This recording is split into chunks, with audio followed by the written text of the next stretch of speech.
Hindsight 2021 for the third week of December. I'm Damian Muziani, and here's your news.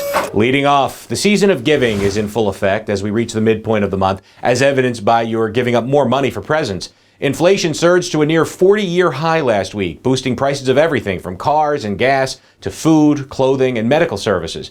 Gee, it seems like only 6 months ago when U.S. Treasury Secretary Janet Yellen said that inflation would go down by the end of the year, but instead it's done just the opposite. Maybe the drop she was predicting was President Biden's approval rating, which has plummeted 10 points in 10 months.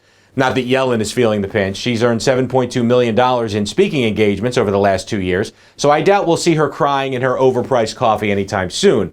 But poor foresight in the Biden administration could spell doom for Biden's Build Back Better bill. Say that 5 times fast. We think a more appropriate sounding litter of titles should be chosen for this piece of legislation. Something catchier like the insanely inflated indebtedness iteration, or perhaps the annual Antagonize America Act.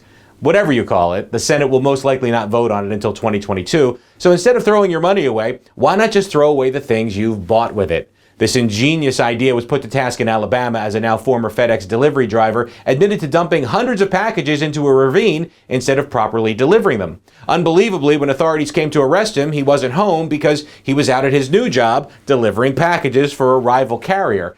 The man, DeAndre Charleston, is kind of like an angel of death nurse for the cargo industry. Instead of patients, he puts your parcels to sleep. Noting the clear environmental benefit of added biodegradable cardboard left in the woods, President Biden has named Charleston his new EPA chief. Who says good things don't come in small abandoned packages? But don't worry, if you're now scrambling to find a perfect replacement present for the friend who has everything, why not give the gift of COVID?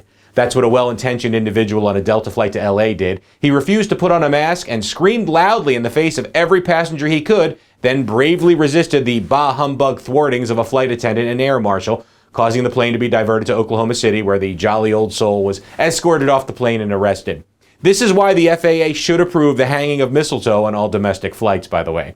Santa may only come once a year, but the spread of COVID cheer keeps giving all year long. And that's your news. Please like and subscribe, and I'll see you next week with Fresh Hindsight.